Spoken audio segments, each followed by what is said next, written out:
পাক বলছেন ওরা চায় মুখের ফু দিয়ে। শুনতে পারবেন, থামেন, শুনতে পারবেন, অপেক্ষা করেন।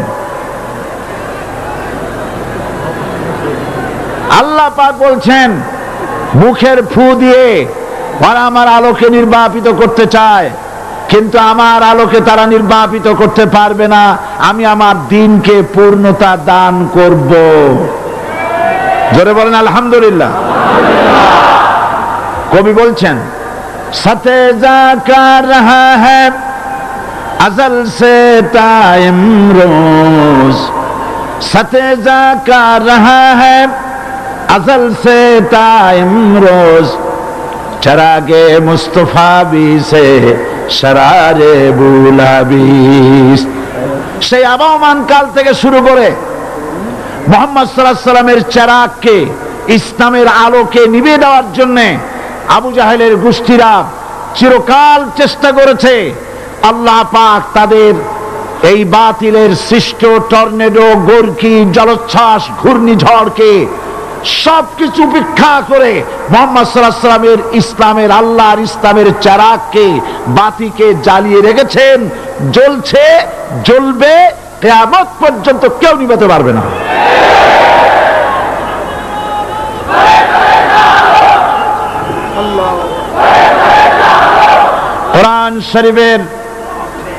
কোরআন শরীফের তাফসীর শুরু করার আগে প্রতিদিনের মতো সাংবাদিকদের জন্য কিছু কথা বলতে হয়, কারণ সময় মতো তারা খবর পৌঁছতে না পারলে, আপনার এখানে লক্ষ লক্ষ আছেন মানুষ, কিন্তু সারা জাতি জানতে পারবে না এখানে কি হচ্ছে। এই জন্য আমি আজকের বক্তৃতায় কি সব কথা আনবো, তাফসীরের মাধ্যমে কি সব কথা আসবে, তার একটা সামারাইজ, তার সার সংক্ষেপ, অর্থাৎ নিউজের হেডলাইন যেমন বলা হয় সেরকম কিছু কথা 2-1 মিনিটে বলেই কোরআন শরীফের তাফসীর শুরু করব। বেমাশিয়াতিল্লাহ, বিইজনিল্লাহ, বিফদলিল্লাহ। সেই কথাগুলি হচ্ছে এই পৃথিবীতে নবী রাসূলগণের আগমন ঘটেছিল, উদ্দেশ্য ছিল এই আল্লাহর জমিনে আল্লাহর মানুষের উপরে আল্লাহর বিধান কায়েম করা। এটাই ছিল নবীদের আগমনের উদ্দেশ্য। আর শয়তানের আগমনের উদ্দেশ্য ছিল আল্লাহর বিধানের পরিবর্তে ধর্ম নিরপেক্ষ মতবাদ কায়েম করা। এজন্যে পৃথিবীর কোন নবী, কোন রাসূল ধর্ম নিরপেক্ষ ছিলেন না, সবাই ছিলেন ধর্মের পক্ষে। রাসূলুল্লাহর অসংখ্য সাহাবীদের মধ্যে একজন সাহাবীও ধর্মের ব্যাপারে নিরপেক্ষ ছিলেন না। গোটা বিশ্বের সমস্ত মুহাদ্দিস, মুফাসসির এবং বড় বড় ওলামা, পীর বুজুর্গ, এমন একজন লোক পাওয়া যাবে না যিনি ধর্মনিরপেক্ষ মতবাদের অনুসারী ছিলেন। তাই ধর্মনিরপেক্ষ মতবাদের অনুসারী হওয়ার অর্থই হচ্ছে পবিত্র কোরআন হাদিসের সরাসরি অমান্য করা এবং আল্লাহ ও তার রাসূলের সাথে বিদ্রোহ ঘোষণা করার শামিল। ধর্মনিরপেক্ষ মতবাদ শয়তানের আবিষ্কৃত মতবাদ বলেই দুনিয়ার অধিকাংশ ইহুদি, খ্রিস্টান, মুশরিকরা এই মতবাদের অনুসারী। ইসলাম সম্পর্কে অনভিজ্ঞ পৃথিবীর কিছু কিছু মুসলিম দেশের কিছু কিছু নামধারী মুসলমান ধর্মনিরপেক্ষ মতবাদের ষড়যন্ত্রে পা দিয়েছে। আল্লাহ তাদেরকে রক্ষা করুন। আমরা বলি আমিন, সবাই বলি আমিন। বিশ্বের সমস্ত বিধানগুলোতে সেকুলারিজম, ধর্মনিরপেক্ষ মতবাদের অর্থ করা হয়েছে ধর্মহীনতা এবং ধর্ম বিরোধিতা। এর বাস্তব দৃষ্টান্ত আমরা দেখতে পাই বর্তমান যে সরকার আছে, তাই সেই সরকারের আমলের ভিতরে আমরা এই জিনিসটা দেখতে পাই। সত্য কিনা বলেন? সত্য কিনা বলুন? এই দলটির নাম ছিল আওয়ামী মুসলিম লীগ। এই দলটির নাম ছিল কি? আওয়ামী মুসলিম লীগ। তখন তারা নারায়ে তাকবীর, আল্লাহু আকবার ধ্বনি দিত, স্লোগান দিত, কিন্তু ধর্মনিরপেক্ষ মতবাদ দলীয় আদর্শ হিসাবে গ্রহণ করার কারণে নারায়ে তাকবীর, আল্লাহু আকবার এই স্লোগান তারা বর্জন করেছে। 1972 সনে যখন তারা ক্ষমতায় এলেন, তখন সংবিধানের শিরোনামে মুসলিম প্রথা সিদ্ধ বিসমিল্লাহির রহমানির রহিম তারা পরিত্যাগ করেছিল। সমস্ত বিশ্ববিদ্যালয়ের মনোগ্রাম থেকে ইকরা বিসমি রাব্বিকাল্লাযী খালাক রব্বি জিদনি ইলমা এটাকে তারা বাদ দিয়েছিল। সলিমুল্লাহ মুসলিম হল এই নাম থেকে মুসলিম শব্দ বাদ দিয়েছিল। নজরুল ইসলাম কলেজের নাম থেকে ইসলাম শব্দ বাদ দিয়ে শুধু নজরুল কলেজ করেছিল। এগুলি অসত্য না সত্য?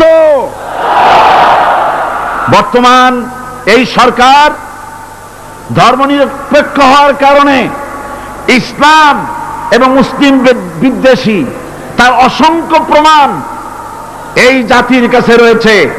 দেশের শ্রেষ্ঠ সন্তান হচ্ছে আলেম ওলামা পীর বুজুর্গ, বলেন সুবহানাল্লাহ। দেশের শ্রেষ্ঠ সন্তান পীর মাশায়েখ আলেম ওলামাদের বিরুদ্ধে কোন জায়গায় কোন দুর্ঘটনা ঘটলেই তাদেরকেই দায়ী করা হয়। হরকতুল জিহাদ, লাদেন বাহিনী, তালেবান নাম করে আলেমদেরকে গ্রেফতার করে এই সরকার পুলিশ দিয়ে নির্যাতন করেছে সরকার। একথা সর্বজনবিদিত যে সন্ত্রাস এবং হত্যা ধর্ষণের 90% অনুষ্ঠিত হয় কলেজ বিশ্ববিদ্যালয় পড়ুয়াদের মধ্য থেকে। আর চরিত্র সৃষ্টির শ্রেষ্ঠ কারখানা মাদ্রাসাগুলি এই সরকার একটা একটা করে বন্ধ করার পরিকল্পনা গ্রহণ করেছে। মাদ্রাসা শিক্ষাকে সংকুচিত করে ফেলছে। শুধু তাই নয়, দেশে অসংখ্য ভালো মন্দ পত্রিকা আছে, আরো রয়েছে ফুটপাতের অসংখ্য অশ্লীল ম্যাগাজিন, পর্ণ পত্রিকা। দেশের অধিকাংশ জাতীয় দৈনিকগুলো হিন্দুস্তানের টাকায় পরিচালিত এবং এগুলি হচ্ছে ইসলামের চরম বিদ্বেষী। সরকার সেগুলিরই পৃষ্ঠপোষকতা করছে, আর্থিক সাহায্য দিচ্ছে, বিজ্ঞাপন দিচ্ছে। আর অন্যদিকে এদেশের মুসলিম জাতিসত্তার প্রতীক স্বাধীনতা, সার্বভৌমত্ব, অখণ্ডত্বের অতন্দ্র প্রহরী, জননন্দিত 12 কোটি মুসলমানের কলিজার সাথে সম্পর্ক দৈনিক ইনকিলাব পত্রিকাকে বন্ধ করার ষড়যন্ত্র হিন্দুস্তানের গোলাম সরকার হাতে নিয়েছে।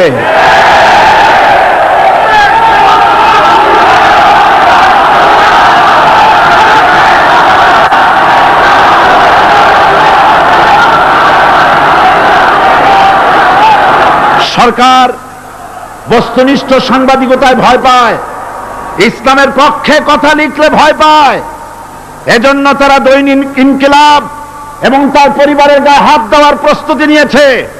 দৈনিক ইনকিলাবের সম্পাদকের গায়ে যদি হাত দেওয়া হয়, ইনকিলাব যদি বন্ধ করে দেওয়া হয়, সারা বাংলাদেশ অচল হয়ে যাবে।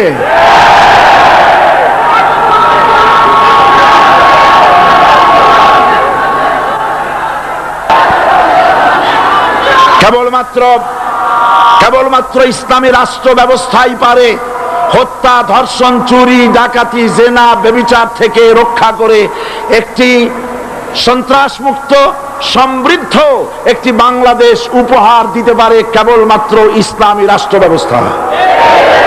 সুতরাং অবস্থা দৃষ্টে মনে হয় এরা যদি আরেক আল্লাহ না করুন, বলেন আল্লাহ না করেন, আল্লাহ না করেন, আল্লাহ না করেন, এরা যদি আরেকবার ক্ষমতায় যেতে পারে, 72-এর সংবিধানকে পুনরুজ্জীবিত করে ধর্মনিরপেক্ষ মতবাদ কায়েম করবে, সেজন্য আজ গোটা তাওহীদবাদী মুসলমানদেরকে জানতে হবে ধর্মনিরপেক্ষ মতবাদ একটি কুফরি মতবাদ।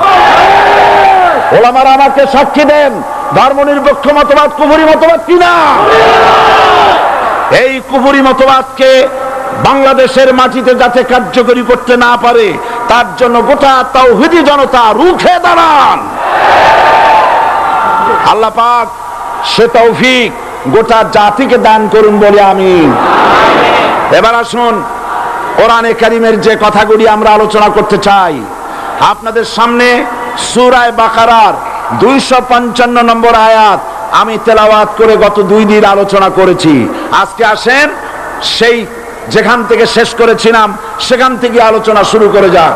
সবাই আমার সাথে পড়েন, আউযু বিল্লাহি শাইতানির রাজিম, বিসমিল্লাহির রাহমানির রাহিম।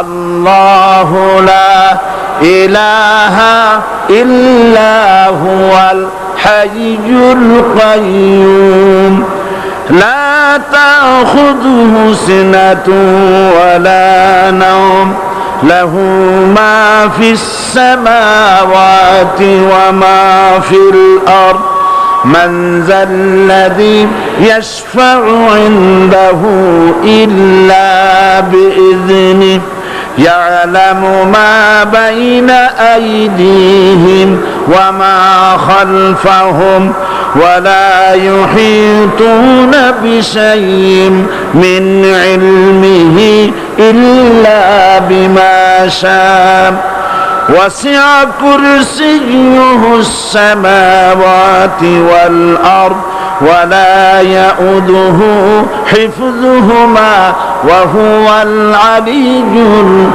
العظيم صدق الله العظيم।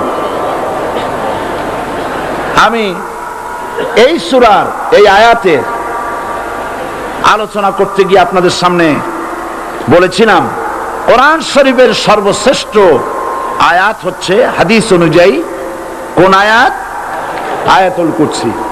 আল্লাহ পাকের সার্বভৌমত্বের পরিচয় এই আয়াতে কারিমার মধ্যে আল্লাহ পাক দিয়েছেন। গত 2 দিন আমরা আল্লাহ পাকের সার্বভৌমত্ব এবং তার পরিচয় সম্পর্কে আলোচনা করেছি। আজকে সামনের দিকে আমরা এগোতে থাকবো যতদূর আলোচনা করা যায়। আল্লাহ পাক বলছেন, আল্লাহু লা ইলাহা ইল্লা হুয়াল হাইয়ুল কাইয়্যুম। আল্লাহ হচ্ছেন তিনি যিনি ছাড়া কোনো ইলাহ নাই। লা ইলাহা ইল্লাহু, তিনি ছাড়া কোনো ইলাহ নাই, সার্বভৌমত্বের মালিক কেউ নাই। এই যে লা ইলাহা, কোনো ইলাহ নাই, আমরা কালেমার মধ্যে এই কথাটা বলি। আমাদের কালেমায়ে তাইয়্যিবা আমরা কি উচ্চারণ করি? লা ইলাহা ইল্লাল্লাহু মুহাম্মাদুর রাসূলুল্লাহ। জোরে বলেন, লা ইলাহা ইল্লাল্লাহ, লা ইলাহা ইল্লাল্লাহু মুহাম্মাদুর রাসূলুল্লাহ। লা ইলাহা, কোন ইলাহ নাই। এই দাওয়াত দিয়েছেন দুনিয়ার সমস্ত পয়গম্বর। এটা কি শুধু রাসূলুল্লাহর দাওয়াত ছিল? সমস্ত নবীদের স্লোগান ছিল একটা। সমস্ত নবীদের স্লোগান ছিল কয়টা? সবাই বলুন, কি সেই স্লোগান? লা ইলাহা ইল্লাল্লাহ। কোরআন শরীফের ভিতরে ইলাহ শব্দ 147 বার এসেছে। লা ইলাহার অর্থ যদি এই হয়, কোনো উপাস্য নাই আল্লাহ ছাড়া, কোনো মাবুদ নাই আল্লাহ ছাড়া, মুহাম্মদ সাল্লাল্লাহু আলাইহি ওয়াসাল্লাম আল্লাহর প্রেরিত রাসূল, তাহলে তো এত ঝঞ্ঝাট হওয়ার কথা ছিল না। আপনারা বলেন, নবীরা যখনই এই দাওয়াত দিয়েছেন লা ইলাহা ইল্লাল্লাহ, তখন সংঘর্ষ হয়েছে কিনা? হয়েছে কিনা? বাধা আসছে কিনা? তাহলে এই কথাটা কি যার কারণে এরকমের বাধা আসে? লা ইলাহা ইল্লাল্লাহ, এর চাইতে বিপ্লবাত্মক, এর চাইতে রিভলিউশন সৃষ্টিকারী কথা আল্লাহর আকাশের নিচে জমিনের উপরে আর একটাও হতে পারে না। লা ইলাহা ইল্লাল্লাহ। ইলাহ শব্দের অর্থ শুধু উপাস্য আর মাবুদ নয়। ইলাহ শব্দের অর্থ হচ্ছে আইনদাতা, ইলাহ শব্দের অর্থ হচ্ছে শাসনকর্তা, ইলাহ শব্দের অর্থ হচ্ছে বিধানদাতা। তো লা ইলাহা যখন একটি লোক ঘোষণা করে, তার অর্থ দাঁড়ায় কোনো আইনদাতা নাই, বিধানদাতা নাই, শাসনকর্তা নাই, কারো আইন মানি না, বিধান মানি না, শাসন মানি না, আল্লাহ ছাড়া। কে ছাড়া? আল্লাহ ছাড়া। এই কালেমার দাওয়াত যখন পয়গম্বররা দিয়েছেন তখন 3 শ্রেণীর লোকেরা বাধা দিয়েছে। বলেন কয় শ্রেণী? সবাই বলেন। 3 শ্রেণীর লোকেরা বাধা দিয়েছে, লক্ষ্য করুন। 1 নম্বরে বাধা দিয়েছে রাষ্ট্র শক্তি। 1 নম্বরে বাধা দিল কারা? 2 নম্বরে বাধা দিয়েছে ধনাঢ্য ব্যক্তিবর্গ। 3 নম্বরে বাধা দিয়েছে যারা কায়েমি স্বার্থবাদী ধর্মীয় শক্তি। এই 3টি শ্রেণী সমস্ত নবীদেরকে বাধা দিয়েছে। সেই বাধা অতীতে যারা দিত এখন আর দেয় না, নাকি এখনো দেয়? দেখুন, এই কালেমার দাওয়াত হযরতে মূসা আলাইহিস সালামকে যেদিন আল্লাহ পাক প্রথম ওহী দিলেন, এই দাওয়াত শুধু রাসূল দেন নাই, আল্লাহ পাক বলছেন প্রত্যেক নবী তার জাতিকে এই দাওয়াত দিয়েছেন। কি? আল্লাহ রাব্বুল আলামিন বলেন সকল নবী তার কওমকেই বলে দাওয়াত দিয়েছেন, ইয়া কওমি ইবুদুল্লাহা মা লাকুম মিন ইলাহিন গায়রু। হে সম্প্রদায়, আল্লাহ ছাড়া কোনো ইলাহ নাই, তার ইবাদত করো, তারই দাসত্ব করো, তার গোলামি করো।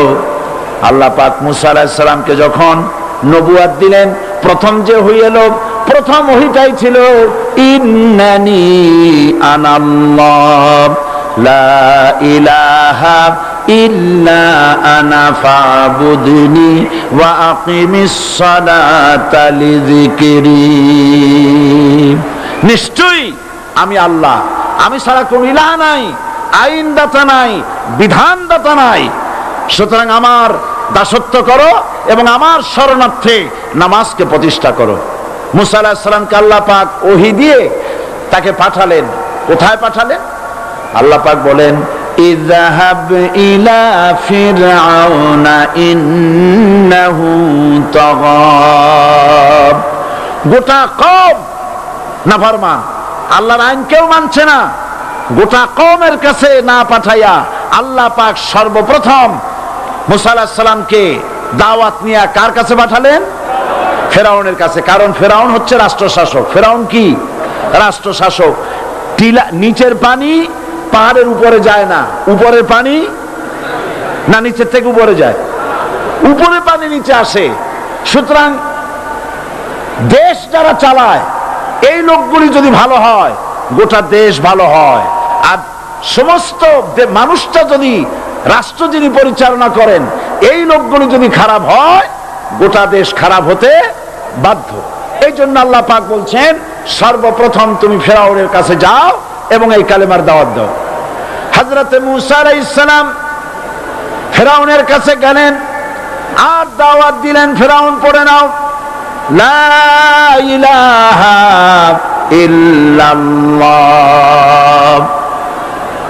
একটি কথা আপনাদের মনে রাখতে হবে, দুনিয়ার কোন ফেরাউন, কোন নমরুদ, কোন সাদ্দাত, কোন হামান কেউ বলে নাই যে আমি আল্লাহ, আমি রাজ্জাক, আমি খালেক, আমি পৃথিবী সৃষ্টি করেছি। কথা কেউ বলেছে?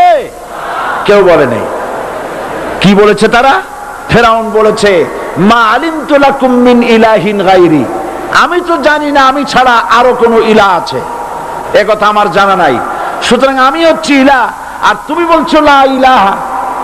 তার মানে হচ্ছে ওই সময় পয়গম্বরেরা, আল্লাহর নবীর সাহাবীরা তারা জানতেন যে আমরা কিসের দাওয়াত দেই, আর যারা শুনতো তারাও বুঝতো কিসের দাওয়াত শুনতেছি। আজ আমার দেশে একই কালেমার দাওয়াত দেওয়া হয়, কিন্তু মানুষেরা বুঝতে পারে না কি শুনতেছি। ভাষা জানার ব্যাপারে, বোঝার ব্যাপারে হলো আসল বিষয়। এটা বুঝাতে গিয়ে আমি মাঝে মধ্যে একটা দৃষ্টান্ত দেই এভাবে। একজনের একটা রেশনের দোকান ছিল, সেই দোকানে তার একটা ময়না পাখি ছিল। আর ময়না পাখিকে কথা শেখানো যায় সেটা তো আপনারা জানেন। জি, ময়নাকে শিখায়েছে যে লাইন করুন, এক এক করে আসুন। ময়না এই কথা শিখেছে। সকালবেলায় যখন রেশনের দোকানে ভিড় পড়ে গেছে, তখন ওই পাখি খাঁচার মধ্যে বসে বলছে লাইন করুন, এক এক করে আসুন। একদিন খাঁচার দরজা খোলা পেয়ে পাখি উড়ে গিয়ে গাছের ডালে বসেছে। আশেপাশে যত পাখি ছিল তারা চিন্তা করলো এই রকমের পাখি তো কখনো দেখি নাই। ময়না তো দেখতে কাকের মতো না, শালিকের মতো না, দেখতে একটা ভিন্ন রকম। ওরা এসে চতুর্দিক থেকে এই নবান্ত এই যে নতুন এসেছে ওরে ঠোকরানো শুরু করেছে চতুর্দিক থেকে। ঠোকরানি খেয়ে ময়না বলতেছে লাইন করুন, এক এক করে আসুন। এখন ময়না তো বোঝে না যে কি বলতেছি, আর যে পাখিরা ঠোকরাচ্ছে তারাও তো বোঝে না যে কি শুনতেছি। ময়না যদি বুঝতো যে আমি কি বলি, সবাই মিলে ঠোকরায়, তাই জান বাঁচে না। লাইন করে ঠোকরাইনি তো কলজে যাবে, সব ঠোঁটে ঠোঁটে চলে আসে, বুঝে নাই। আমাদের অবস্থা তাই হয়েছে। এই যে আপনারা এখানে দাঁড়াইছেন কেন? যারা যেখানে দাঁড়ায় বসা মানুষেরা অনুরোধ করে বসায় দেন। এত বড় বিশাল মাহফিলে আপনি দাঁড়ায়া কোন মানুষকে কষ্ট দিবেন না, জায়েজ নাই। মুসলমানদেরকে কষ্ট দেওয়া কবিরা গুনাহ, বুঝতে পেরেছেন? যে যেখানে দাঁড়িয়েছে আপনারা বসা মানুষেরা তাদেরকে বসায় দেন। এত বড় বিশাল মাহফিলে আপনি দাঁড়ায়া কোন মানুষকে কষ্ট দিবেন না, জায়েজ নাই। মুসলমানদেরকে কষ্ট দেওয়া কবিরা গুনাহ, বুঝতে পেরেছেন? যে যেখানে দাঁড়িয়েছে আপনারা বসা মানুষেরা তাদেরকে বসায় দেন। সুতরাং এই কালেমার দাওয়াত যখন হযরতে মুসা আলাইহিস সালাম দিলেন, ফিরআউন বলল আমি তো জানি না যে আমি ছাড়া আরো কোন ইলাহ আছে, আইনদাতা তো আমি, তুমি নতুন কোথা থেকে আইনদাতা নিয়ে আসছো? ফিরআউন বলছে দেখো, আমারে বাদ দিয়া যদি অন্য কাউকে ইলাহ বলে তুমি মানো আর সেই শিক্ষা যদি যে জাতিকে দাও, তাহলে আমি তোমাকে ধরে লাআজআলান্নাকা মিনাল মাসজুনিন, আমি তোমাকে কারারুদ্ধ করব, আমি তোমাকে জেলখানায় ঢুকিয়ে দেব। রাষ্ট্র শক্তি প্রথম বাধা দিল কারা? বলেন সবাই। সেই বাধা কি ওখানে শেষ হয়েছে না এখনো আছে? আছে কিনা জোরে বলেন। আমি তোমাকে জেলখানায় ঢুকাবো। হযরতে মুসা আলাইহিস সালাম বলেন ফিরআউন রে, জেলের ভয় আমি করি না, আমাকে জেলের ভয় দেখায়া লাভ নাই। আমি আল্লাহ পাকের পয়গম্বর হযরতে মুসা আলাইহিস সালাম। ফিরআউনের দলবল আছে, লোক লস্কর আছে, তার অস্ত্রের অভাব নাই। আল্লাহ রাব্বুল আলামিন মুসা আলাইহিস সালামের কাছে একটা অস্ত্র দিয়া দিলেন। দিছিলেন কিনা? দিছিলেন কিনা? আল্লাহ পাক হযরত মুসা কি বলেছেন, ওয়া মা তিলকা বিয়ামিনিকা ইয়া মুসা, মুসা রে তোমার হাতে ওটা কি? মুসা আলাইহিস সালাম বললেন এটা লাঠি। আল্লাহ পাক বললেন ফেলে দাও লাঠি। লাঠি ফালায় দিলেন, কি হয়ে গেল? হিয়া হাইয়াতুন তাসআ, লাঠি হয়ে গেল। এখন লাঠি পড়ে সাপ হয়ে গেল।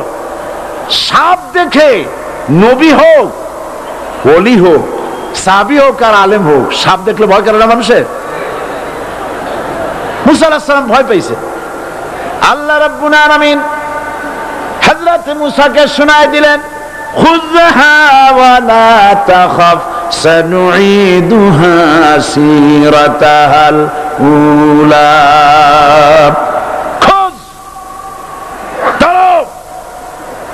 লা তাখাফ, ভয় পেও না। আল্লাহ বলছেন ধরো, ভয় পেও না। ধরার সঙ্গে সঙ্গে স্বাভাবিক অবস্থায় ফিরে আসবে, আবার লাঠি হয়ে যাবে। এখন আল্লাহ বলছেন ধরো, মুসা আলাইহিস সালাম কি ভয় পাওয়া উচিত হবে? উচিত হবে? মুসা আলাইহিস সালাম কি ভয় পাইছিলেন? কারণ হচ্ছে এই দুশমনের শক্তিটা খুব বড়ই দেখা যায়, মনে হয় যেন অনেক বড়, কি জানি কি। আল্লাহ পাক বলছেন ইন্না কাইদাশ শায়তানে কানা দাঈফা, শয়তানের চক্রান্ত যতই তুমি মনে করো অনেক ষড়যন্ত্রের জাল বিস্তার হয়ে আছে, আল্লাহ কয় কিছুই না, দাঈফা, অত্যন্ত দুর্বল। আল্লাহ পাক বললেন ধরো। মুসা আলাইহিস সালাম সাপ ধরলেন, সঙ্গে সঙ্গে লাঠি হয়ে গেল। ফিরআউন বরদাস্ত করলো না, রাষ্ট্রশক্তির পক্ষ থেকে আক্রমণ শুরু হলো। অপরাধ কি? মুসা আলাইহিস সালামের অপরাধ কি? কি অপরাধ? মাশাআল্লাহ, বুঝতে পেরেছেন। অপরাধ হচ্ছে তিনি বলেছেন লা ইলাহা, জোরে বলেন লা ইলাহা ইল্লাল্লাহ। এই কালেমাকে আজ আমরা ভিক্ষার বুলি বানাইছি। এটা হলো সার্বভৌমত্বের বুলি, এটা হচ্ছে আল্লাহ পাকের সার্বভৌমত্বের কথা। আজ আমরা মানুষের কাছে আমরা শুনি মানুষেরা ভিক্ষা চায়, লা ইলাহা ইল্লাল্লাহ এক মুঠ চাউল দেন, লা ইলাহা ইল্লাল্লাহ 10 খান পাই দেন। এই হচ্ছে কালেমার জিকির। আবার কেউ কেউ জিকির করতেছে লা ইলাহা আস্তে, ইল্লাল্লাহ জোরে, এমন জোরে কলব সাফ করে, কলব তাতে থাকলেও পারে গেলেও পারে। এই কালেমার জার এর আঘাত পয়গম্বররা মেরেছেন। হযরতে মুসা আলাইহিস সালাম যখন বলেছেন লা ইলাহা ইল্লাল্লাহ, এই ধাক্কা ফেরাউন বরদাস্ত করতে পারে নাই। দরিয়ায় নীলের ভিতরে আল্লাহ পাক ডুবাই শেষ করে দিয়েছেন, দেন নাই? হযরতে মুসা আলাইহিস সালাম তার উম্মতেরা দরিয়ার পাশে বসে দ্বীনি কথাবার্তা বলতেছেন। এমন সময় ফেরাউন, তার শত্রু হচ্ছে মুসা আলাইহিস সালাম। শত্রু কেন? মুসা কি ফেরাউনের পাকা ধানে মই দিয়েছে নাকি? বলেন আপনারা। তার হালের গরু পিটায় মারছে নাকি?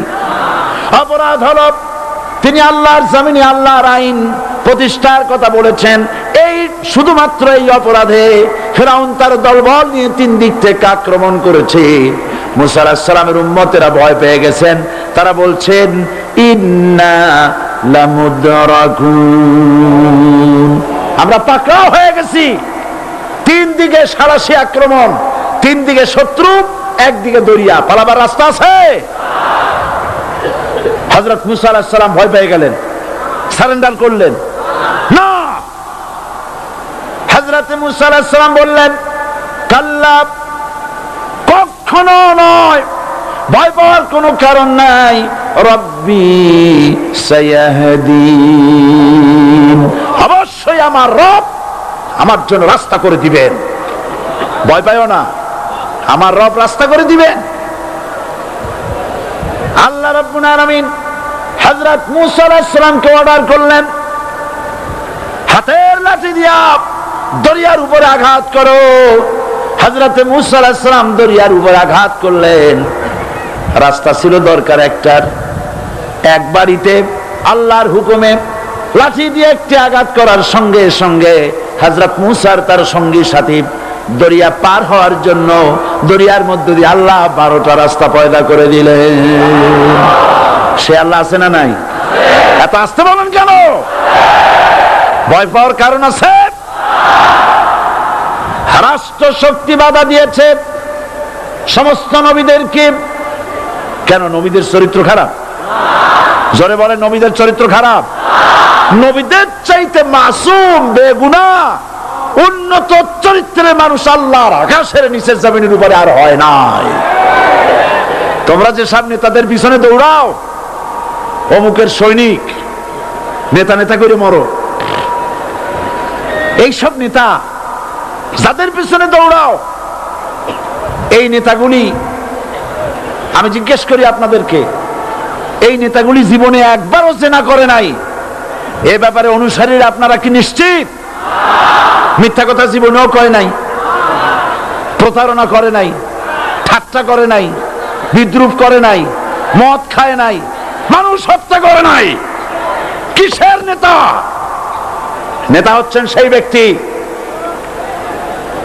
যিনি বলেছেন, ও আমার স্ত্রীরা, ও আমার সাহাবীরা, রাতের আধারে আমার মধ্যে যা আচরণ দেখতে পাও, দিনের আলোতে আমার মধ্যে যা দেখতে পাও, সবগুলি খুলে খুলে মানুষের কাছে বলে দাও। তার নাম বিশ্বনবী মুহাম্মদ রাসূলুল্লাহ সাল্লাল্লাহু আলাইহি ওয়াসাল্লাম।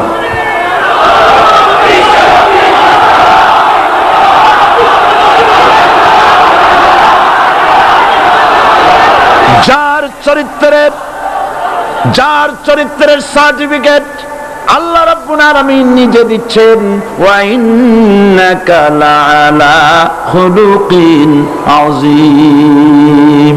নবী হে, উন্নত চরিত্রের উপরে আপনি প্রতিষ্ঠিত। সুবহানাল্লাহ। কে সার্টিফিকেট দিচ্ছেন? আজিম, আজিম। আরবিতে চওড়াকে বলা হয় আরিদ, গভীরতাকে বলা হয় আমিক।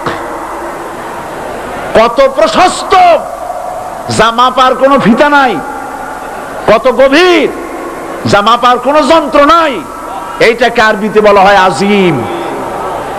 সুবহানাল্লাহ বলতে ইচ্ছে করে না? ও নবী, তোমার চরিত্র এমন যা মাপার মতো যন্ত্র পৃথিবীতে নাই। এই সার্টিফিকেট দিলেন কে? সমস্ত নবীরাই চরিত্রবান, নবীরা মাসুম, বেগুনাহ। সুবহানাল্লাহ বিহামদিহি। সেই নবীরা মার খান নাই? খেয়েছেন কিনা বলেন? কারা মেরেছে? রাষ্ট্র শক্তি। কারা মেরেছে? কারণ নবীরা বলেছেন লা ইলাহা ইল্লাল্লাহ। পড়েন সবাই, লা ইলাহা ইল্লাল্লাহ। আপনিও যদি নবীদের মতো, সাহাবীদের মতো বুঝা এই কলেমার দাওয়াত দেন, বাধা আসবেই। বোঝাবুঝির ব্যাপার, বুঝতেই সারলো। কত মাহফিল হয় বাংলাদেশে, হয় না? কোনো বাধা নাই, ঠিক কিনা? কত পূজা হয়, পার্বণ হয়, গান হয়, থিয়েটার হয়, গুনাহগার বিবির গান হয়, কত কিছু হয়। কোনো বাধা আছে? তাফসীরের মাহফিলে বাধা। কারণ ওরা বুঝতে পেরেছে এ তাফসীরের মাহফিলে গাজীর গীত হয় না, এ তাফসীরের মাহফিলে আল্লাহর সার্বভৌমত্ব কায়েমের আন্দোলন চলে।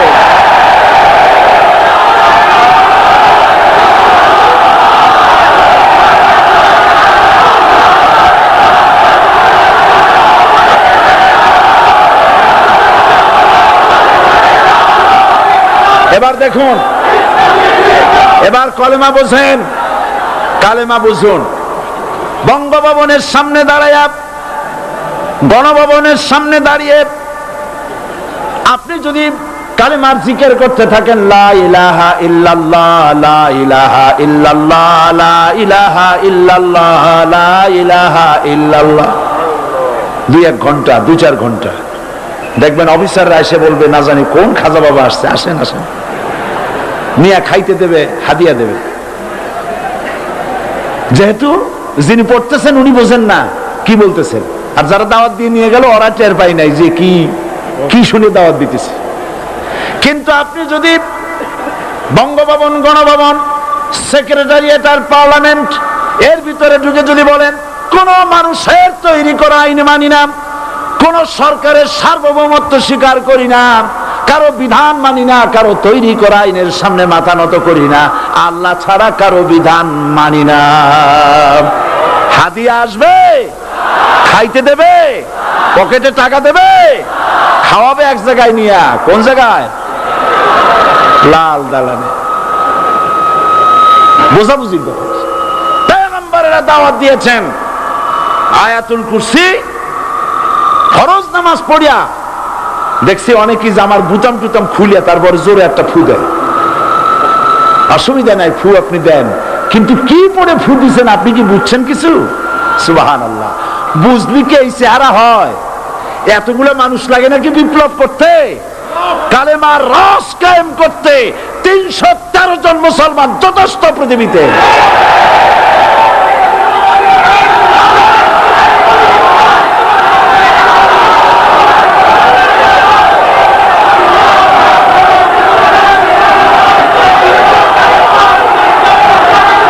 আল্লাহ পাক কোরআনে কারীমের মধ্যে আল্লাহ পাক বলেছেন, এমন একজন নবী পাঠাই নাই, ইয়া হাসরাতান আলাল ইবাদ, বান্দার উপরে আফসোস।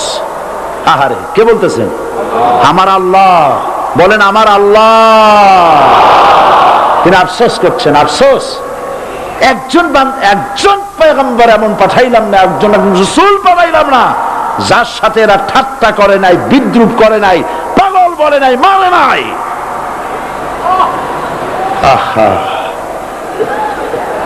অপরাধ কি?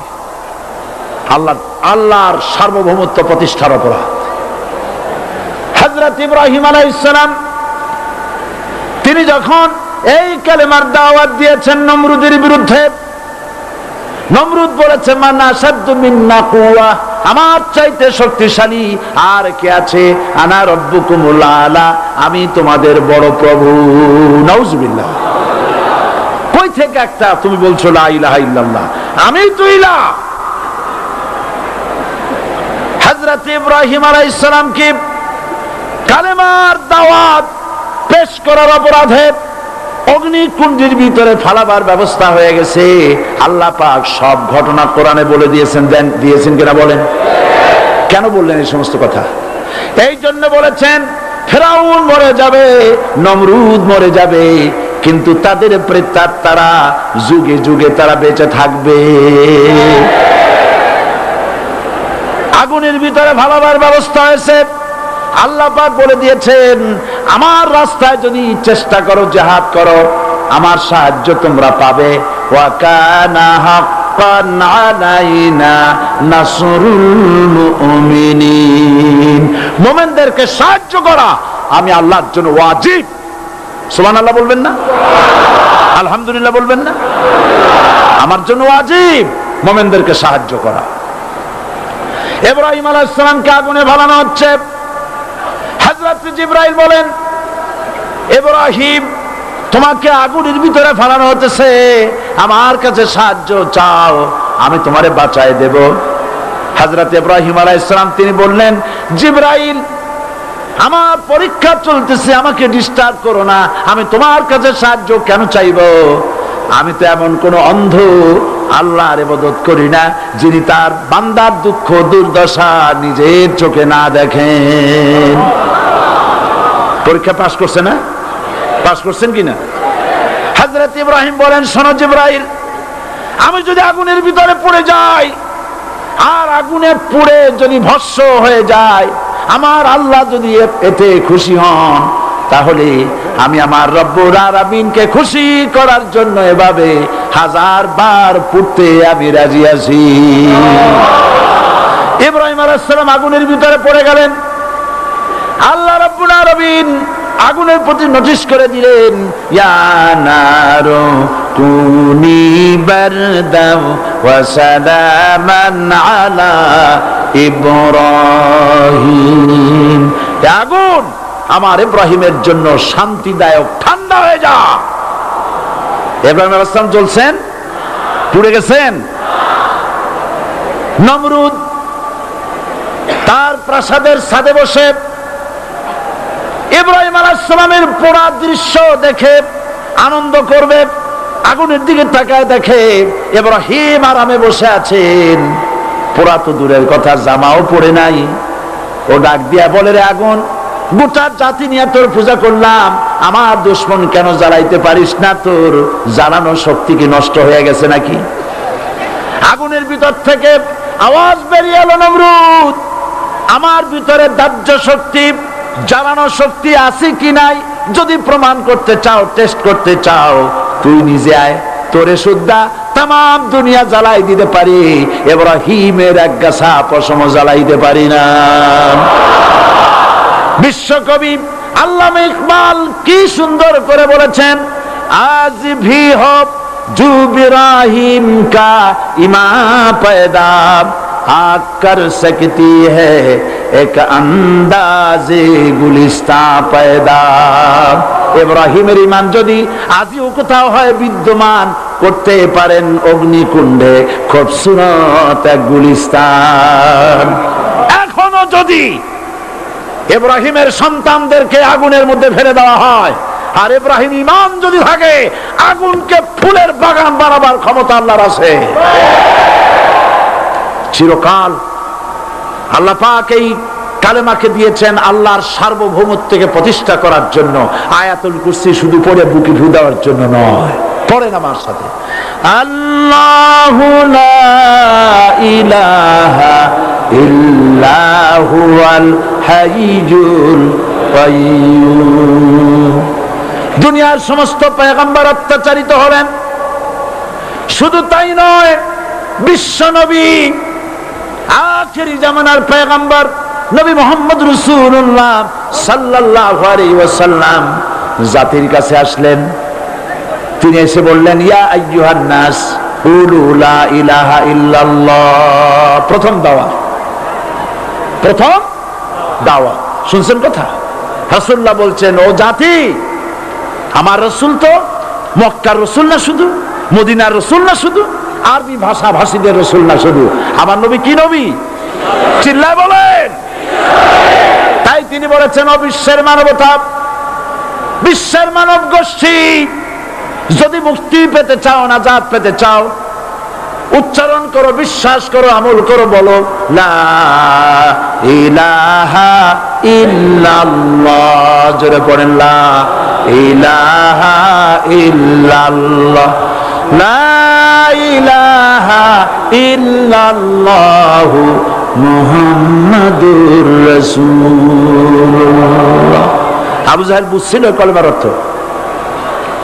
কথা বলেন না কেন? আবু জাহেল বুঝছিল? উতবা, সাইবা, মুগিরার গোষ্ঠীরা বুঝছিল? বুঝেছে। তারপরে তারা চিন্তা করলো যে সর্বনাশ তো করছে, লা ইলাহা, কোন ইলাহ নাই, আইনদাতা নাই, বিধানদাতা নাই, তাহলে আমরা কি ঘরে বসে বসে কি করব? উনি নতুন একজন ইলাহ নিয়ে আসছে, আল্লাহ ছাড়া কোন ইলাহ নাই, তাহলে আমাদের কাজটা কি?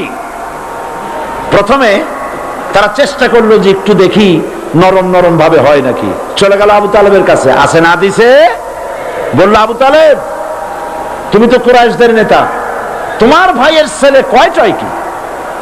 আশ্চর্যজনক কথা, লা ইলাহা ইল্লাল্লাহ, আল্লাহ ছাড়া কোনো ইলাহ নাই, তা আমরা করব কি? তোমার ভাতিজাকে বুঝাও লা ইলাহা ইল্লাল্লাহর দাওয়াত বন্ধ করে দিক, এর বিনিময়ে টাকা লাগে টাকা দেব, সোনা লাগে সোনা দেব, যত সুন্দরী মেয়ে চায় তাও দেব, নেতৃত্ব চায় তাও দেব, তবু যেন কালেমার দাওয়াত না দেয়। আসিনে কা হাদিসে আছে কিনা? নবীজি যখন বাড়ি ফিরলেন, চাচা আবু তালেব নিজের কলিজার টুকরা সন্তান হযরত জাফর আলীর চাইতে তিনি ভালোবাসতেন কলিজার মতো করে মুহাম্মদ সাল্লাল্লাহু আলাইহি সাল্লামকে। বলছে, বাবা, এমন কথা কেন বলো যাতে লোকেরা খেপে যায়? এই কথাগুলি বলো না, ওরা আমার কাছে এই সব প্রস্তাব দিয়ে গিয়েছে। রাসূলুল্লাহ প্রস্তাব শুনে এগ্রি করলেন। জি, আমার নবী বলেন, আমার চাচা আবু তালেব প্রস্তাবকারীদেরকে শুনিয়ে দিন। হুজুরের সাথে তখন অনেক লোকজন নাকি, অনেক অস্ত্রপাতি, কিচ্ছু নাই, আল্লাহর শক্তি ছাড়া কিছুই নেই। আমার নবী বলেন, আমার চাচা আবু তালেব প্রস্তাবকারীদেরকে শুনিয়ে দেন, যেটা দেওয়া সম্ভব সেটা তো দূরের কথা, যেটা দেওয়া সম্ভব নয় তাও যদি তারা দিতে পারে আমারে, যেমন আকাশের সূর্যটা ধরে এনে ওরা যদি আমার ডান হাতে তুলে দেয়, আকাশের পূর্ণিমার চাঁদটা ধরে যদি বাম হাতে আমার তুলে দেয়, এর বিনিময়ে এক মুহূর্তের জন্য তাওহীদের দাওয়াত আমি বন্ধ করে দেব না। সুবহানাল্লাহ।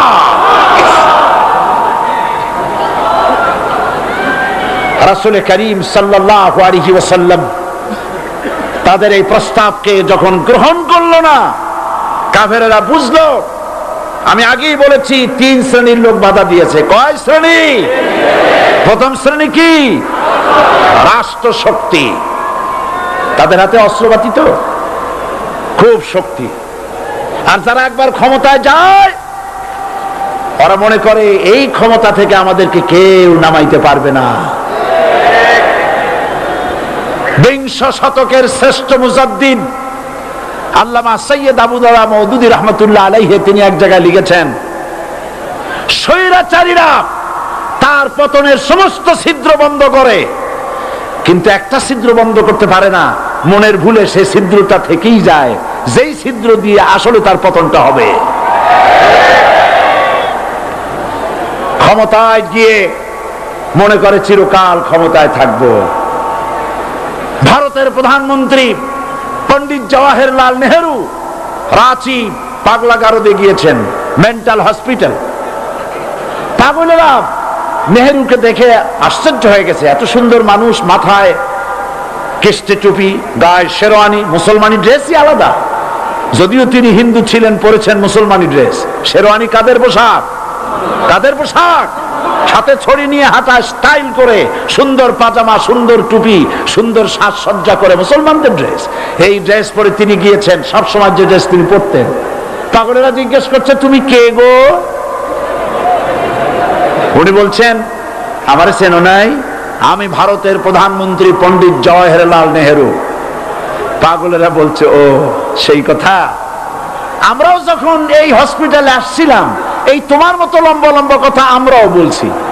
থাকো আমাদের সাথে কিছুদিন, তোমার মাথাও ঠান্ডা হয়ে যাবে। ক্ষমতায় যারা থাকে, ক্ষমতার মোহে চতুর্দিকে অন্ধকার দেখে, মনে করে আমার পতন আর হবে না। কিন্তু তোমাকে বুঝিবে যে গোকুলে বাড়ি শেষে গাড়ির চাকা সব সময় উপরে থাকে না। গাড়ির চাকা সব সময় উপরে থাকলে গাড়ি তো চলবেই না। গাড়ির চাকা ঘোরে বলেই তো গাড়ি চলে। সুতরাং এই উপরে, তোমার চাকা উপরে এখন আছে বলে, তোমার দলের চাকা উপরে আছে বলে যারা মানুষের উপরে জুলুম করছো, আলেমদেরকে ধরতেছো, মুসল্লিদেরকে ধরে ধরে জেলে ঢুকাচ্ছ, সময় আসবে এমন ইন্দুরের গর্ত অপমানা পালাবার জন্য।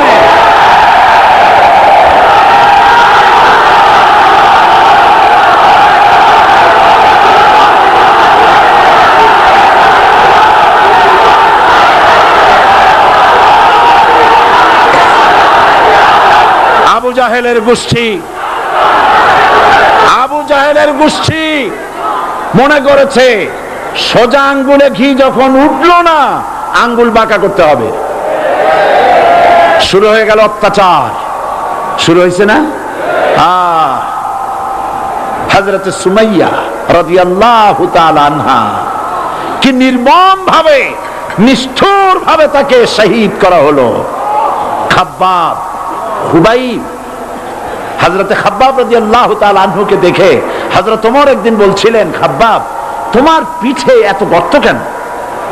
এত গর্তওয়ালা পিঠ আর এত চিকুন কোমর আমি তো জীবনেও দেখিনি। হযরত খাব্বাব বলেছেন, ওমর জানো না, ইসলাম কবুল করার অপরাধে, কালেমা পড়ার অপরাধে কাফির বেঈমানেরা আমাকে মারধর করেছে। যখন আমি তাদের মারে কালেমা ছাড়ি নাই, তখন আগুন জ্বালায়া আগুনের আংটার উপরে, আংটা আগুনের উপরে আমাকে চিৎ করে শোয়ায়া, আমি যেন নড়াচড়া করতে না পারি সেজন্য আমার বুকের উপরে পাথর চাপা দিয়ে রেখেছে। আগুনে গোশত পুড়ে পুড়ে আগুন ভিতরে ঢুকেছে, গায়ের রক্ত আর চর্বি গলে গলে পড়ে আগুনগুলো নিবেছে। ওই পিঠে যে গর্ত হয়েছে আজও পর্যন্ত সেই গর্ত মিটে যায় নাই।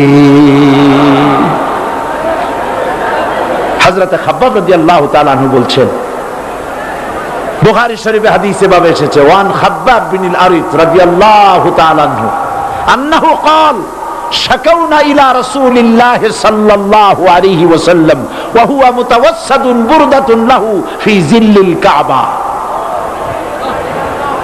আমি গেলাম রাসূলুল্লাহর কাছে, যে দেখি হুজুর বাইতুল্লাহ শরীফের ছায়ায় আরাম ফরমাচ্ছেন। আমি কাছে গিয়ে বললাম, আলা তাস্তানসিরু লানা আলা তাদউ লানা ইয়া রাসূলুল্লাহ, হে রাসূল আপনি কি আমাদের জন্য দোয়া করবেন না? আপনি কি আমাদের জন্য আল্লাহর কাছে সাহায্য প্রার্থনা করবেন না? মার খেয়ে খেয়ে তো শেষ হয়ে গেলাম। শুনতেছেন আপনারা? আল্লাহর নবী উঠে বসলেন, বললেন, খাব্বাব শোনো, তোমাদের আগে যারা এই পৃথিবীতে এসেছিলেন দ্বীনের দাওয়াত দেওয়ার জন্য, সমকালীন রাষ্ট্র শক্তি তাদেরকে ধরতো, ফায়ুখাজুর রাজুলু ফায়ুহফারু লাহু ফিল আরদ, তার জন্য তারে ধরে নিয়া মাটির মধ্যে গর্ত করত, ফায়ুজআলু ফিহা, এরপরে সেই গর্তের ভিতরে তাকে কোমর পর্যন্ত গেড়ে দিত। সুম্মা ইউতা বিল মানশার, এরপরে করাত আনা হতো, ফায়ুদাউ আলা রাসিহি, এরপরে করাতটা মাথার উপরে রাখা হতো, ফায়ুজআলু নিসফাইন, এরপরে করাত দিয়া চিরে চিরে জীবিত মানুষটাকে দ্বিখণ্ডিত করে ফেলে দিত। মা ইয়াসুদ্দুহু যালিকা আন দীনি, এত কষ্ট দেওয়ার পরেও, এত জুলুম করার পরেও দ্বীনের দায়ীদেরকে এক চুল পরিমাণ আল্লাহর রাস্তা থেকে তারা সরাই দিতে পারে নাই। ওয়াল্লাহি, ও খাব্বাব আমি আমার আল্লাহর নামে কসম করি। ও মুসলমান, কে কসম করতেছে? আল্লাহ রাসূল। আমি আমার আল্লাহর নামে কসম করি, ওয়াল্লাহি লা ইউতাম্মান্নাল্লাহু হাযাল আমর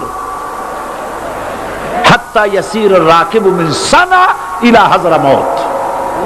সেদিন বেশি দূরে নয়, ইয়েমেনের রাজধানী সানা থেকে শুরু করে সৌদি আরবের হাযরামাউত পর্যন্ত হাজার হাজার মাইল এই দীর্ঘ পথে যুবতী নারী তার সৌন্দর্যের পশ্চা নিয়া, আর ধনাঢ্য ব্যক্তিরা সওদাগরেরা তাদের টাকা পয়সা নিয়া একাকে নিয়ে অথবা দলবদ্ধ ভাবে মানুষেরা যাতায়াত করবে।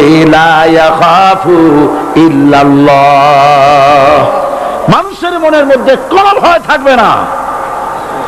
এমন একটা সময় আসবে, ওয়ালাকিন্নাকুম তাস্তাজিলুন, অথচ তোমরা বড্ড তাড়াহুড়ো করছো। তাড়াহুড়ো করো না, অপেক্ষা করো, ধৈর্য ধরো, মার খাও, জেলে যাও, শহীদ হও, আল্লাহর রাজ কায়েম হবেই হবে।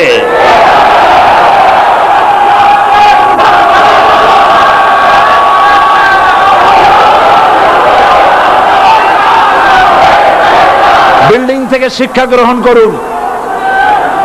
বিল্ডিং, ইমারত, দালান থেকে শিক্ষা গ্রহণ করুন। এই যেটা দালান আছে না পাশে, দেখতে পাচ্ছেন?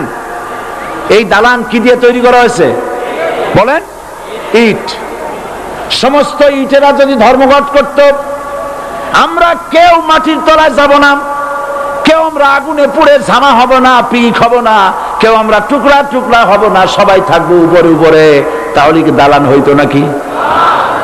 এই বিল্ডিং নির্মাণ করতে গিয়া ইটের যে স্যাক্রিফাইস, হাজার হাজার ইটকে পিক হতে হয়েছে, পুড়ে যেতে হয়েছে, খোয়া হতে হয়েছে, ভেঙে টুকরা টুকরা হয়ে 50 ফিট মাটির নিচে যেতে হয়েছে, তারপরে ইমারত গঠন হয়েছে, সুন্দর দালান তৈরি হয়েছে। যারা ইসলামী শাসন চান, আল্লাহর দ্বীনকে বিজয়ী দেখতে চান, তাদেরকে অসংখ্য মানুষকে পোড়াইটের মতো জেলখানায় পুড়ে পুড়ে মরতে হবে, অসংখ্য মানুষকে ফাঁসির কাস্টে ঝুলতে হবে, গায়ের রক্ত দিতে হবে, শহীদ হতে হবে, তারপরে ইসলামের ইমারতটা কায়েম হয়ে যাবে। শায়ের কবি কি সুন্দর করে বলছেন, কবি সুন্দর করে বলছেন, ये शहादत गाहे उल्फत में कदम रखना, ये शहादत गाहे उल्फत में कदम रखना, लोग समझते हैं आसा है मुसलमान होना। মানুষেরা মনে করে মুসলমান হওয়া খুব সহজ জিনিস। না, মুসলমান হওয়ার অর্থ হলো শাহাদাতের ঈদগাহে শামিল হয়ে যাওয়া।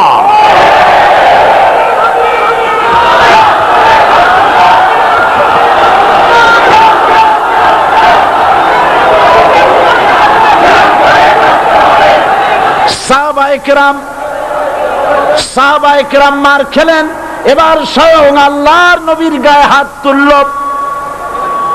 আবু জাহেল এসে হুজুরকে মারলেন, গলায় চাদর দিয়া এমন জোরে টান মেরেছে, রাসূলুল্লাহ পড়ে গিয়েছেন। হাদিসে এসেছে হুজুরের চোখ মোবারক ঠিকরে পড়ে যেতেছে, চেহারা মোবারক লাল হয়ে গিয়েছে, জমিনের উপর আছাড় মেরে ফেলেছে। রাসূলের এই অবস্থা দেখে হযরতে হামজা তখনও কাফের ছিলেন, শিকার থেকে এসে তিনি এই দৃশ্য দেখলেন, দাসীর মুখে শুনলেন, ছুটে চলে গেলেন আবু জাহেলের বাড়িতে। যায় বলে, আবু জাহেল রে, তুই মুহাম্মদ সাল্লাল্লাহু আলাইহি ওয়াসাল্লাম মেরেছিস, বল কেন মারলি? এমন ভালো মানুষ তো জীবনে চোখে দেখি নাই, যিনি কোনো মিথ্যা কথা বলেন না, ভালো ভালো কথা বলেন, এক আল্লাহর গোলামি করার জন্য বলেন, এই সব ভালো কথা বলার জন্যই তুই তারে মারলি নাকি?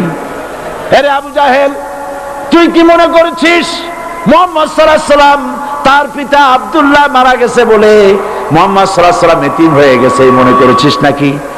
জেনে রাখ, মুহাম্মদ সাল্লাল্লাহু আলাইহি ওয়াসাল্লামের পিতা আব্দুল্লাহ মারা গেছে, কিন্তু চাচা হামজা তো মরে যায় নাই। হাতের ধনুক দিয়া এমন জোরে আঘাত মারলেন, আবু জাহেলের মাথা ফেটে রক্ত ফিনকি দিয়ে বেরিয়ে এলো। হযরতে হামজা ঘরে ফিরে এসে রাসূল করিম সাল্লাল্লাহু আলাইহি ওয়াসাল্লামের মস্তক মোবারক কোলে উঠায় নিলেন আর বললেন, বাবা তোমাকে মেরেছে বলে আমি আবু জাহেলের মাথাটা ফাটায় দিয়ে আসছি, তুমি খুশি হও। হুজুর বলছেন, চাচা কার মাথা ফাটাইছো এইটা বলে আমারে খুশি করতে পারবা না। হযরত হামজা বলেন, তুমি কি হলে খুশি হবে? হুজুর বলেন, হামজা চাচা গো, আমি খুশি হব যদি একটিবার চাচা তোমার মুখে শুনতে পাই ঈমানের কালেমা। হযরত হামজা বলেন, মুহাম্মদ সাল্লাল্লাহু আলাইহি ওয়াসাল্লাম, আমি বুঝতে পেরেছি তুমি কোন সাধারণ মানুষ নও। সাধারণ মানুষ হলে পরে তুমি প্রতিশোধে বিশ্বাসী হতে, খুশি হতে। প্রতিশোধে বিশ্বাসী হও নাই, তুমি অবশ্যই আল্লাহর নবী, কোন সন্দেহ আমার নাই। তুমি সাক্ষী থাকো, আমি পড়ে নিলাম, লা ইলাহা ইল্লাল্লাহু মুহাম্মাদুর রাসূলুল্লাহ। জোরে পড়ে, লা ইলাহা ইল্লাল্লাহু মুহাম্মাদুর রাসূলুল্লাহ। ঘাবড়াবার কারণ নাই। এর অর্থ এই নাই যে আপনারা কালেমার দাওয়াত দিবেন আর রাষ্ট্র শক্তি আপনারে পিটাইতেই থাকবে, আপনার কোনদিন আপনার সুদিন ফিরে আসবে না। বিষয়টা কি এমন না। আমার আল্লাহর ওয়াদা শুনুন, ওয়ালা তাহিনু ওয়ালা তাহজানু ওয়া আনতুমুল আলাউনা ইন কুনতুম মুমিনিন। মুমিন যদি হও আমি তোমাদেরকে বিজয় দান করব। সুবহানাল্লাহ বলেন। আজ যদি আমাদের উপর বিপদ এসে থাকে তাহলে তার একমাত্র কারণ পূর্ণাঙ্গ ঈমানের অভাব আমাদের মধ্যে রয়েছে, ঠিক কিনা? আজ পৃথিবীতে সব থেকে মার খায় কারা? চিল্লায় বলো। আলজেরিয়ায় কারা? বসনিয়ায় কারা? চেচনিয়ায় কারা? প্যালেস্টাইনে কারা? আহা, প্যালেস্টাইনের মুসলমানদেরকে মেরে মেরে শেষ করে দিল। দেখছেন ছবিতে না? দেখেন না? প্যালেস্টাইনের মুসলমানদের যে কে যখন মারা হচ্ছে, বাংলাদেশের প্রধানমন্ত্রী তখন আমেরিকায় ক্লিনটনের সঙ্গে কথা বলতেছেন। তিনি ক্লিনটনের কাছে তার পিতৃ হত্যার জন্য দায়ী সাজাপ্রাপ্ত 3 জন ব্যক্তিকে ফেরত চাচ্ছিলেন। আমার দৃষ্টিতে এটা কোনো অপরাধ নয়। সন্তান তার পিতার প্রতি আকর্ষণ থাকবেই। আমার আপত্তি সেখানে আপনি প্রধানমন্ত্রী শুধু শেখ পরিবারের প্রধানমন্ত্রী নন, শুধু আওয়ামী লীগের প্রধানমন্ত্রী হওয়া উচিত নয় আপনার। আপনি পৃথিবীর দ্বিতীয় বৃহত্তম বাংলাদেশের 12 কোটি মুসলমানের প্রধানমন্ত্রী। পিতৃ হত্যার আসামি ফেরত চাইলেন, কিন্তু বিল ক্লিনটনের আশ্রয় প্রশ্রয় লালিত পৃথিবীর অসভ্য জাতি সন্ত্রাসী ইহুদিরা প্যালেস্টাইনের মুসলমানদেরকে পাখির মতো গুলি করে হত্যা করছে। আপনি কেন জবাব চাইলেন না?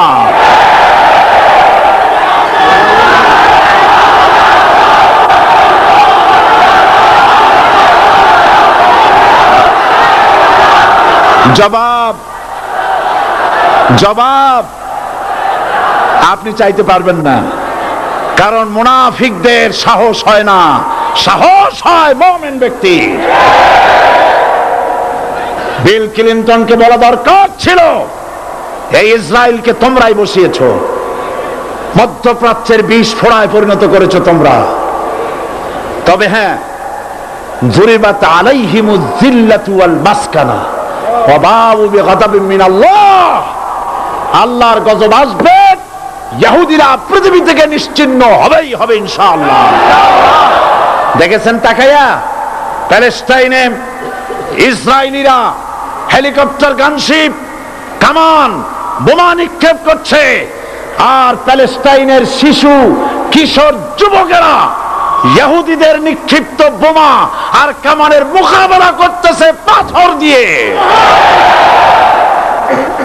আমি আমার অন্তরের অন্তঃস্থল থেকে ধন্যবাদ জানাই, মোবারকবাদ জানাই খালিদ বিন ওলীদের উত্তরসূরি, খাব্বাব খোবাইবের উত্তরসূরি প্যালেস্টাইনের ওই সব যুবকদেরকে যারা কাফের বেঈমান ইহুদিদের মোকাবেলা করতেছে ইট আর পাথর দিয়ে। আর আমি আমার অন্তরের অন্তঃস্থলের সমস্ত ঘৃণা দিয়ে আমি ধিক্কার জানাই পৃথিবীর মুসলিম শাসকদেরকে, যারা মুসলমানদের মার দেখে চুপ করে যারা বসে আছে।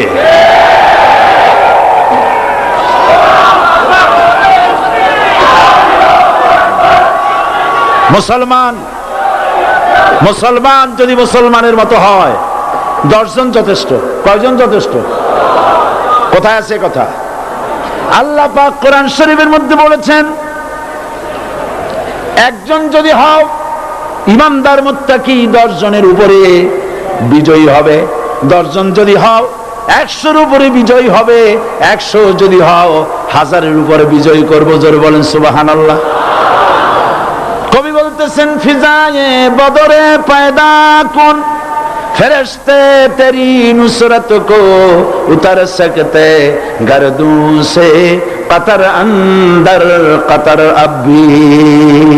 বদরের মুসলমানদের মতো ঈমান আনো, তাহলে আকাশ থেকে কাতারে কাতারে ফেরেশতা নাজিল করে দিয়ে আল্লাহ পাক তোমাদেরকে সাহায্য করবেন। সুবহানাল্লাহ। সে আল্লাহ আছে না নাই? জোরে বলেন, আছে না নাই?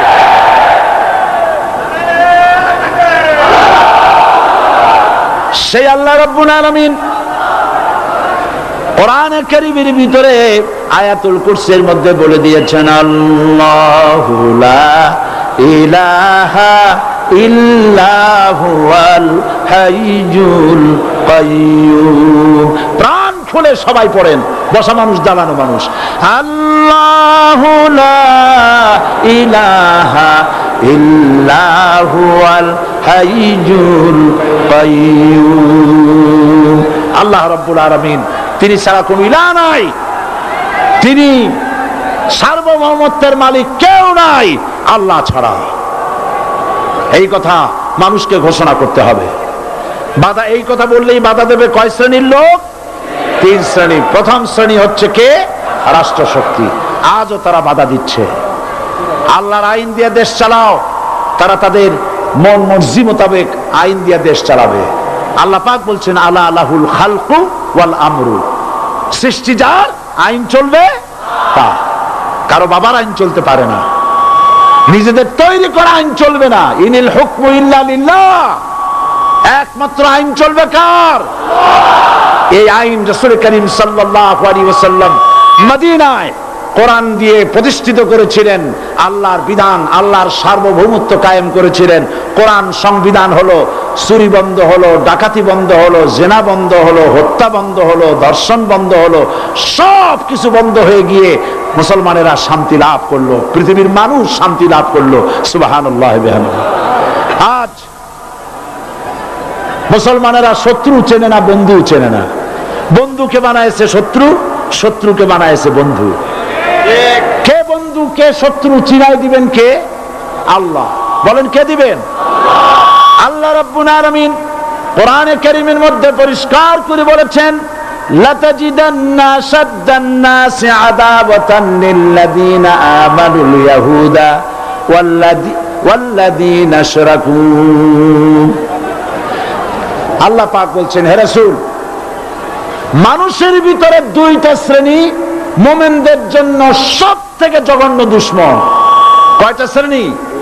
2টা। একটা হলো ইহুদ, আর একটা হলো মুশরিক। একটা হলো ইহুদি, আর একটা হলো মুশরিক। এটা হলো তোমাদের দুশমন। আর আজ আমাদের দেশে, পৃথিবীর বিভিন্ন দেশে মুসলমানেরা মুশরিকদের সঙ্গে সম্প্রীতি বাড়াচ্ছে, মুসলমানদের সাথে শত্রুতা বাড়াচ্ছে। আজ আমার দেশে পূজা পার্বণে বাধা নাই। পূজা পার্বণে বাধা আছে? পূজা পার্বণে বাধা নাই। বাধা কোথায়? কোরআন শরীফের তাফসীর মাহফিলে। কোরআনের তাফসীরের মাহফিলে বাধা দেওয়া হচ্ছে। গান বাজনায় 144 ধারা নাই, কিন্তু কোরআন শরীফের মাহফিলে 144 ধারা দেওয়া হচ্ছে। যারা দিচ্ছে তারা আবার উমরাও করে, হজও করে। ওরা আমাদের বলে আমরা নাকি ধর্মের নামে রাজনীতি করি। বলে না, আমরা নাকি ধর্মের নামে রাজনীতি করি। আমি বলি, ধর্মের নামে আমরা রাজনীতি করি না, আমরা ধর্মীয় রাজনীতি করি। কথাটা বুঝে আসছে কিনা? ধর্মের ধর্মের নামে রাজনীতি তো সেই ব্যক্তি করে 1996 সনের নির্বাচনের আগে যিনি মাথায় পট্টি বেঁধেছিলেন, যিনি শপথ গ্রহণের সময় হাতে তসবিহ পরেছিলেন, ধর্মের নামে রাজনীতি তিনি করেছেন। আজ আজ অনেকগুলি ডিগ্রি পেয়েছেন তিনি, অনেকগুলি ডিগ্রি পেয়েছেন। কয়টা? মুখস্থ হয়ে গেছে আপনাদের। শকুনেরা, শকুন যদি গরুর গোশত কিনা খাওয়া লাগতো 80 টাকা কেজি দরে, শকুনে এত গোশত কিনা খাইতে পারতো না। লেখাপড়া করে যদি ডিগ্রি নেওয়া লাগতো এত ডিগ্রি কপালে জুটতো না, পয়সা দিয়া ম্যানেজ করা ডিগ্রি। কিন্তু 9টা নিলে কি হবে? আসল ডিগ্রিটা এখনো বাকি আছে। আসল ডিগ্রি কোনটা? নির্বাচনের আগে পট্টি বেঁধে তসবিহ নিয়ে গোটা জাতিকে যে সফলভাবে প্রতারণা করতে আপনি পেরেছিলেন মহা প্রতারক হিসেবে, সেই ডিগ্রি আগামী নির্বাচনের মোক্ষম সময় জনগণ আপনার গলায় পরায় দেবে।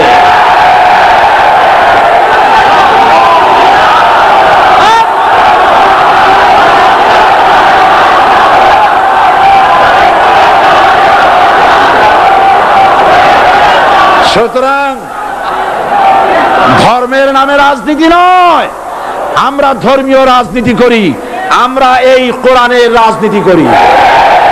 এই কোরআন নিয়ে বাঁচতে চাই, এই কোরআন নিয়ে মরতে চাই। এই কোরআন থেকে আমাদেরকে বিচ্ছিন্ন করতে চায় কাফের, বেঈমান, মুশরিকেরা। ও আমার জাতি, কোরআন থেকে যারা বিচ্ছিন্ন করতে চায়, তোমরা কি তাদের বিরুদ্ধে জিহাদের জন্য প্রস্তুত থাকবে?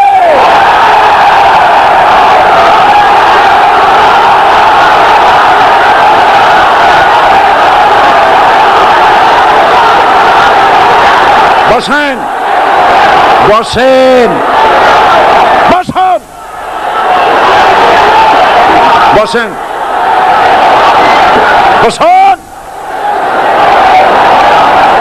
আমি বুঝতে পেরেছি বিষয়টা কি। আসরের পরের থেকে বসা তো, সুযোগ পাইয়া খাড়া হইয়া কোমর সোজা করলেন।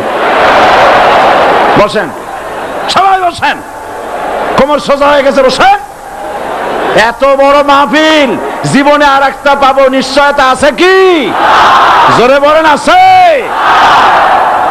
আজ আমাকে কথা বলতেই হবে ইনশাআল্লাহ, কারণ আগামীতে আবার আপনাদের সাথে দেখা হবে কিনা আমি জানি না। কথা বলতেই হবে। বসেন, কেউ দাঁড়িয়ে থাকবেন না। আমি দেখতে পাচ্ছি বাংলাদেশের ভাগ্য আকাশে উত্তর গগনে কালো মেঘ জমা হয়েছে, ঝড়ের পূর্বাভাস লক্ষ্য করছি। যদি মোকাবেলা করতে না পারেন সক্ষম ভাবে, এমন অন্ধকার গাঢ় কালো অমাবস্যার রাত আসতে পারে যার সুবে সাদেক হওয়া অসম্ভব। সুতরাং আপনারা কি কাপুরুষের মতো কাফের মুশরিকদের গোলামি করে মরতে চান? বিড়ালের মতো 500 বছর বেঁচে থাকার কোনো লাভ নাই। সিংহের মতো 1 ঘন্টা বাঁচতে চাই। আমাদেরকে বলা হয় সাম্প্রদায়িক উস্কানিমূলক কথা নাকি আমি বলি। পত্রপত্রিকা দিছে না তারা? সাম্প্রদায়িক উস্কানি কথা, সাম্প্রদায়িক উস্কানিমূলক কথা বলি। সেই জন্যই বোধহয় শত শত মুসলিম আমাদের কাছে এসে মুসলমান হয়। মানুষে আর বোকা বানানো যাবে না। যাবে কি? আর বোকা বানানো যাবে? তারপর বলছে কি? এরপরে বলছে, আমাকে বলছে রাজাকার। শুনে রাখো, চট্টগ্রামের লক্ষ লক্ষ জনতা, পার্লামেন্টে যখন আমাকে এই কথা বলা হয়েছিল, আমার পার্লামেন্টের কলিগ জাফরুল্লাহ চৌধুরী সাহেব বসে আছেন এখানে। হ্যাঁ, জাফরুল ইসলাম চৌধুরী বসে আছেন পাশে।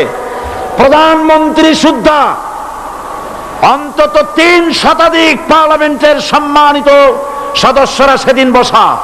1997 সনের বাজেট বক্তৃতা যখন আমি করতেছিলাম, ডক্টর কুদরতে খোদা, নাম রাখছে কুদরতে খোদা, আসলে গজবে খোদা। এই লোকটি নাস্তিক, ইসলামের চূড়ান্ত দুশমন। তার প্রণীত শিক্ষা ব্যবস্থার যখন সমালোচনা করছিলাম, ট্রেজারি বেঞ্চ থেকে আমাকে বলা হলো রাজাকার। আমি আমার সমস্ত শক্তি একত্রিত করে বলেছিলাম, শুধুমাত্র হিন্দুস্তানের রাজাকারেরাই আমাকে রাজাকার বলতে পারে। আমি বলেছিলাম 1973 সন পর্যন্ত আমি বাংলাদেশের কোন রাজনৈতিক দলের নেতা এবং কর্মী ছিলাম না। আমি রাজাকার নই। আমাকে রাজাকার বলে যদি তাকেও প্রমাণ করতে না পারে, 10 কোটি টাকার মানহানি মামলা দায়ের করব। আমার এই বক্তব্য সারা দুনিয়া শুনেছে। পার্লামেন্টে আমার এই বক্তব্য রেকর্ড হয়ে আছে। সেদিন 3 শতাধিক পার্লামেন্ট মেম্বারের কেউ আমার চ্যালেঞ্জ গ্রহণ করেন নাই। যে কোনো ব্যক্তি পার্লামেন্টে গিয়ে আমার বক্তৃতা দেখে আসতে পারেন।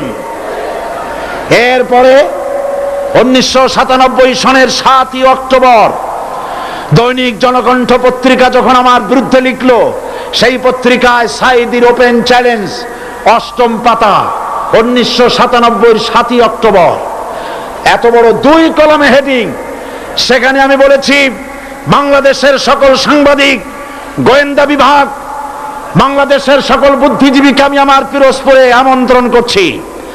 আমার উপস্থিতিতে যদি কেউ প্রমাণ করতে পারে বাংলাদেশের স্বাধীনতা যুদ্ধের বিরুদ্ধে আমার কোনো ভূমিকা ছিল, সজ্ঞানে স্বেচ্ছায় জাতীয় সংসদের সদস্য পদ থেকে পদত্যাগ করব। 3 বছর পার হয়ে গেছে, আজ পর্যন্ত কেউ এই চ্যালেঞ্জের মোকাবেলা করে নাই। সুতরাং আমাকে যারা রাজাকার বলবে, তারা পিতৃ পরিচয়হীন অবৈধ সন্তান। 1971 সনের, শোনো মুসলমানেরা, 1971 সনের কোন কাদা সাইদির গায়ে লাগে নাই। আমাকে রাজাকার বলে জনগণ থেকে বিচ্ছিন্ন করবা, জনগণ থেকে আমারে বিচ্ছিন্ন করা যাবে না। কারণ এই জনগণ আমার জন্য আসে না, এই জনগণ আসে আল্লাহর কোরআনের জন্য।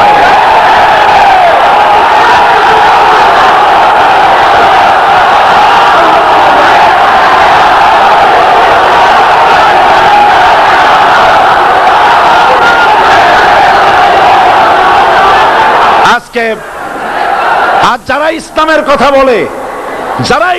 কথা বলে, তারাই রাজাকার, তারাই মৌলবাদী।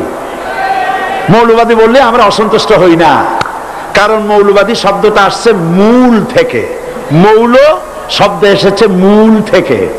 মূলবাদী তার মানে যারা মূলে আছে। মূল হলো কোরআন, মূল হলো হাদিস, মূল হলেন আল্লাহ, মূল হলেন আল্লাহ রসুল।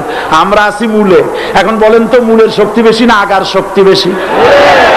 আমাদের যারা মৌলবাদী বলে ওরা হলো আগাবাদী। মূলে আছে কত কোটি? 12 কোটি। মূলে আছে কত কোটি? আর আমাদের যারা মৌলবাদী বলে, ওই থাকো গাছের আগায়, আমরা মূলে।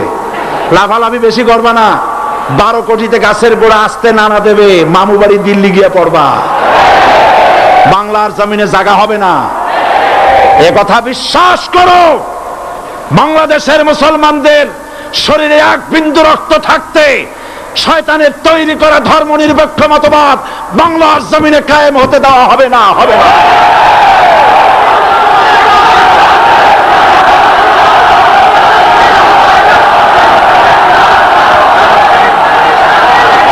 রাসূল করিম সাল্লাল্লাহু আলাইহি ওয়াসাল্লাম কোরআন প্রতিষ্ঠার জন্য আন্দোলন করেছিলেন।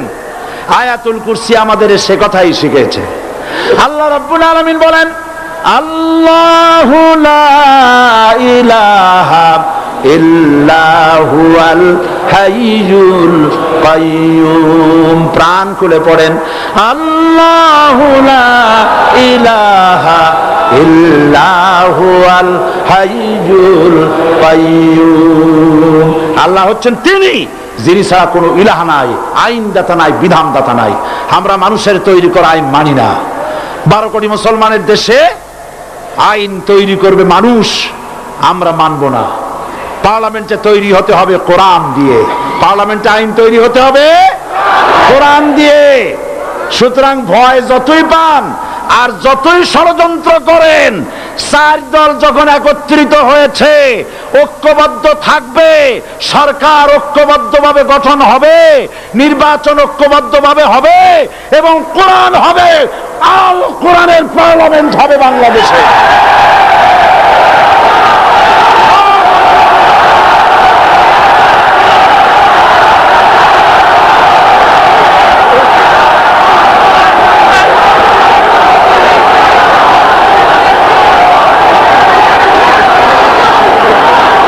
বীর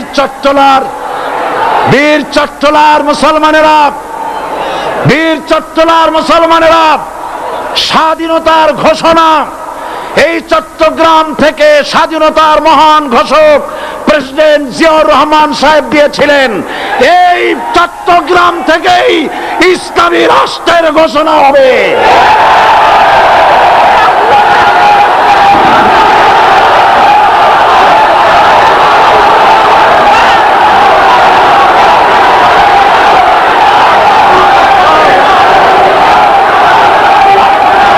আশাবাদী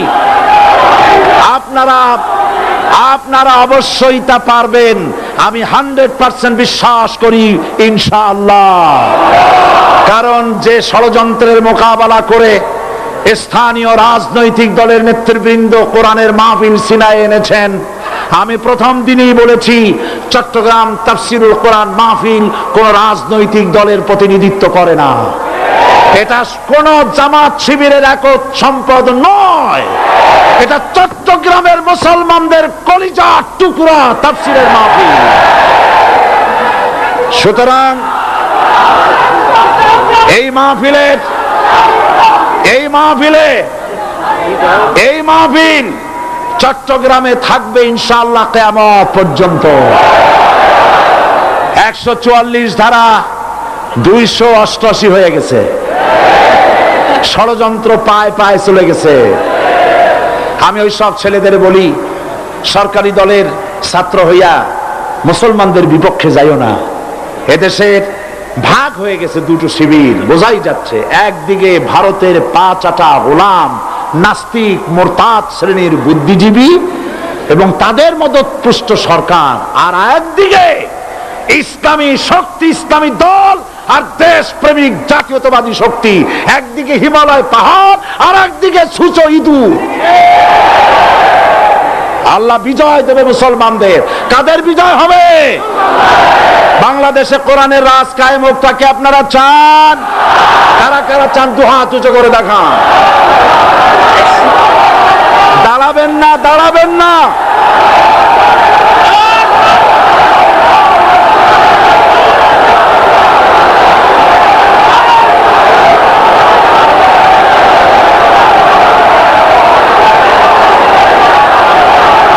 বসুন,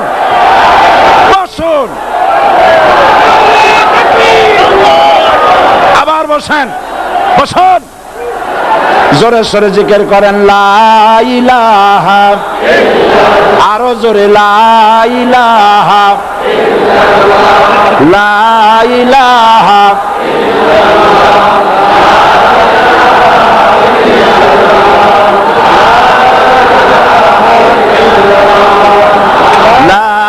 ইলাহা ইল্লাল্লাহ, লা ইলাহা ইল্লাল্লাহ, লা ইলাহা ইল্লাল্লাহ মুহাম্মাদুর রাসূলুল্লাহ।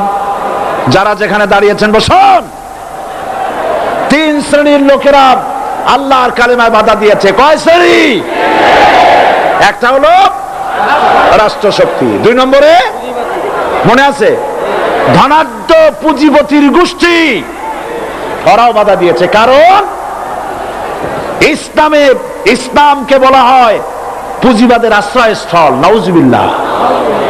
সর্বপ্রথম ইসলাম কবুল করেছে কারা? ধনীরা না গরিবরা? কারা? গরিবেরা। সুতরাং ধনাঢ্য ব্যক্তিরা মনে করলো যে আমাদের তো সর্বনাশ হয়ে যাবে, আমরা দাস দাসী ধরে রাখতে পারবো না, আমরা মানুষকে শোষণ করতে পারবো না, যে নতুন কলেমার দাওয়াত আসছে। সুতরাং সরকারের হাতকে তারা পয়সা দিয়া শক্ত করেছে আর বলেছে যত টাকা লাগে এই লোকগুলারে ঠ্যাঙ্গান।